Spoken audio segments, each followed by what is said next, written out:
They say love built on lies is destined to fall. But what if those lies were told not to deceive, but to protect your heart? Ava Hartley never wanted to be loved for her last name, for her father's billions, or for the penthouse she called home. She wanted to be seen, truly seen, by someone who looked past the money, the image, and the world she was trapped in. But when she met Ryan Cole, a man who had already lost everything except his son and his honesty, she realized that the game she started could destroy the only love that ever felt real. Rain fell softly over downtown Seattle, the kind that blurred reflections and made neon lights shimmer like dreams on the wet pavement. Ava Hartley stood by the glass window of a coffee shop, watching people hurry by. She looked ordinary. Oversized hoodie, thrifted jeans, no makeup, but nothing about her life was ordinary. At home, a driver waited outside her father's mansion. In her bank account, there were more zeros than she could count. Yet here, in this little corner cafe, she could finally breathe. She opened her laptop, hesitated for a moment, then clicked on a dating app profile she had created under the name Ava Gray. The photo she'd used wasn't fake. It was her, just stripped of everything glamorous. The bio was short and simple. College student, loves books, rain, and good coffee. No mention of money. No mansion. No brand names. After months of empty messages and shallow compliments, one conversation stood out. Ryan Cole. His first message wasn't a pickup line, but a simple, "You seem like someone who appreciates small things. So what's your favorite smell after rain?" Ava smiled for the first time in days. That night, they talked for hours. And for the first time in her life, she felt seen. Not as the billionaire's daughter, but as herself. Ryan Cole lived in a modest two-bedroom apartment just outside of Seattle, walls filled with his son Ethan's drawings and the faint smell of pancakes lingering from breakfast. He worked long shifts as a mechanic, his hands always rough, his smile always tired. But when he talked to Ava online, the weight of the world seemed a little lighter. He didn't know she was rich. He didn't care who she was. What mattered to him was how easily she laughed, how genuine her words felt. Ava, to him, was real. Someone who didn't flinch when he mentioned his late wife, or when he admitted that most nights he barely slept out of worry for Ethan's future. Ava found herself waiting for his messages, her phone lighting up with tiny bursts of happiness. Ryan's honesty was refreshing. He didn't hide behind charm or perfection. And when he sent a photo of him and Ethan making a lopsided cake together, something inside Ava melted.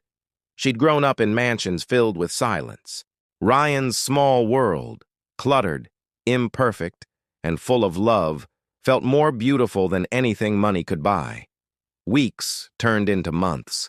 Their late-night chats turned into video calls. Ava found herself rehearsing every lie before speaking. Her fake apartment, her made-up classes, her non-existent part-time job. Each lie was meant to protect her secret, but each one built a wall she didn't know how to climb back over. Ryan invited her to visit sometime. "Ethan keeps asking when he'll meet the nice lady who laughs at my bad jokes," he said with a grin. Ava's stomach twisted. She wanted to see them, to see him, but the thought of showing up in her luxury car with her driver waiting outside terrified her.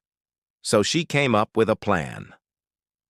The next weekend, she rented a small second-hand car, wore her simplest clothes, and drove to Ryan's neighborhood.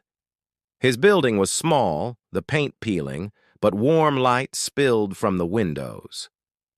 When he opened the door and smiled at her, everything she'd feared vanished, until little Ethan ran up to her and said, "Dad says you're too good to be true." Dinner at Ryan's place was simple: spaghetti, garlic bread, and laughter.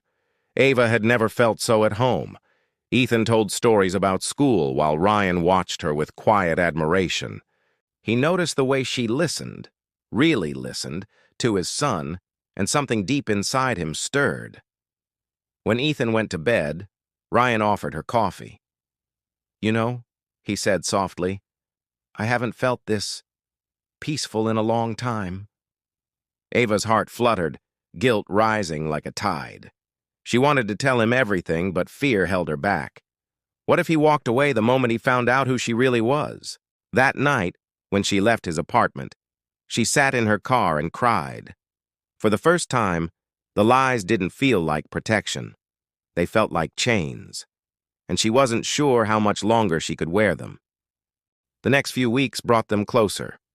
Ryan started sending her voice notes during his lunch breaks, and Ethan began drawing little pictures for Miss Ava. Every message from them felt like sunlight, but the closer they got, the heavier Ava's secret became. One evening, during a video call, Ryan mentioned how hard it was to pay for Ethan's school trip. Without thinking, Ava offered, I could help, then stopped herself mid-sentence. She wasn't supposed to have money. Ryan looked confused, then smiled softly. I appreciate it, but we'll manage. We always do. That night, Ava lay awake in her penthouse suite, staring at the ceiling. She thought of Ryan struggling, of Ethan's bright smile, of the warmth in that tiny apartment. And for the first time, she hated her wealth. Because it was the one thing that stood between her and the life she wanted most.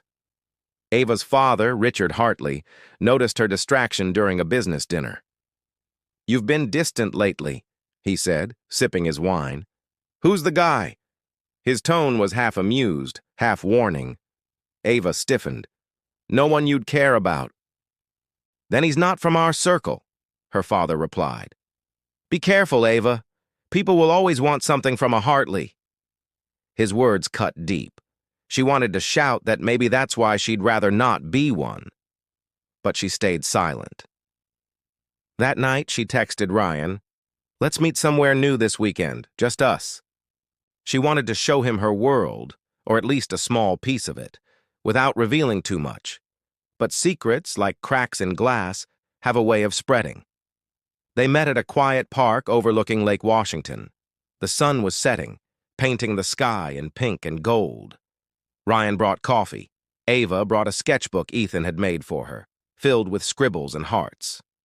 They talked for hours.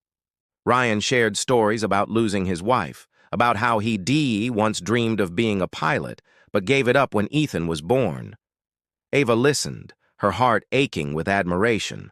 Then he asked, what about your family? You never talk about them. Ava froze. It's complicated, she whispered. Ryan nodded, his eyes gentle. Everyone's story is, you'll tell me when you're ready. His trust made her chest tighten painfully, because she knew, soon, she'd have to break it. The truth came closer to the surface when Ava's real life collided with her secret one. One morning, paparazzi photos of her father at a charity gala surfaced online, and Ava was in them, standing beside him in a glittering gown. The same night, Ryan texted her, you look like someone I saw on the news. Weird coincidence. Ava's blood ran cold. Probably just someone who looks like me, she lied quickly. But she knew this couldn't last forever. 2 days later, Ryan invited her to dinner again, his tone a little distant this time. When she arrived, he seemed quiet. Can I ask you something? He said, placing a tablet on the table. On the screen was her picture, the real Ava Hartley, smiling beside her father. The silence between them felt like glass ready to shatter. Ryan's voice was low, hurt, threading through every word. Who are you, Ava? Tears welled in her eyes. Please, let me explain. He stood, shaking his head. You lied to me, all this time. I didn't mean to deceive you, she pleaded. I just wanted someone to love me for who I am, not what I have. Ryan's jaw tightened. You didn't trust me enough to tell the truth. How can I believe anything now? He walked away before she could answer. And for the first time, Ava realized she might have destroyed the only honest connection she'd ever had. Days turned into silence. Messages went unread, calls unanswered. Ava tried to focus on her father's company, on her world of business meetings and charity galas, but nothing filled the void Ryan left behind. She sent one final message. "You were the first person who ever saw me. I'm sorry I didn't let you see all of me." No reply came.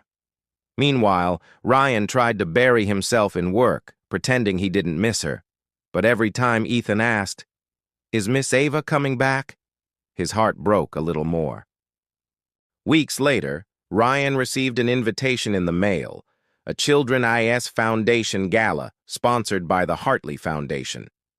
He wouldn't have gone, but Ethan's school had been invited, and Ethan begged to go. Reluctantly, Ryan agreed. When he entered the grand hall, he felt out of place among the glittering guests. Then he saw her, Ava, standing on the stage, giving a speech about helping single parents rebuild their lives. Her eyes swept the room and found his. For a moment, time stopped.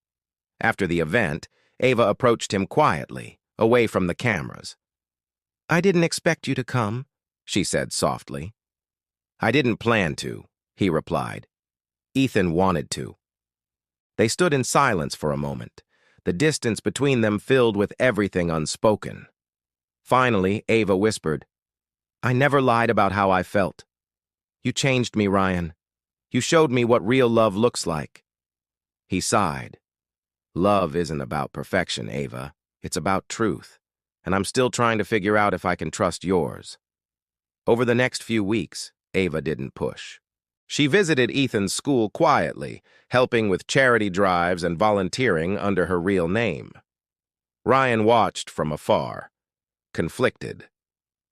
Every time he saw her laughing with the kids, part of his anger melted. One evening, after she'd helped fix the school playground equipment, Ryan walked up to her. "You didn't have to do all this," he said. She smiled sadly. "I wanted to. Because love shouldn't just be words. It should be actions." A few days later, Ethan fell sick with a high fever. Ryan rushed him to the hospital, panicked. Hours later, when he stepped out of the emergency room, Ava was there, hair messy, eyes red from crying. "I came as soon as I heard," she whispered. Ryan didn't ask how she found out. He just nodded. They sat together all night by Ethan's bed. When morning came, Ethan opened his eyes and whispered weakly, "Dad, Miss Ava stayed all night. She really cares." Ryan looked at her then, really looked, and something in his heart shifted. When Ethan recovered, Ryan took Ava for a walk along the pier. The water shimmered beneath the city lights. "You know," he said quietly, "I realized something. You lied to protect yourself, not to hurt me." Tears filled Ava's eyes.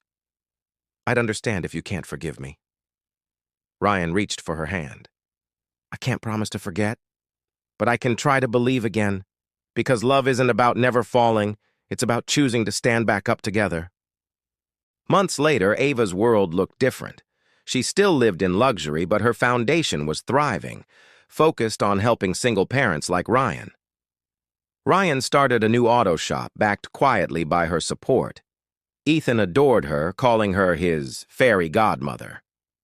One evening, as the three of them watched the sunset, Ethan asked innocently, "So are you two in love now?" Ryan laughed. Ava blushed. "Something like that," Ryan said, pulling her close. Years later, at a small ceremony by the lake where they first met, Ryan and Ava exchanged vows.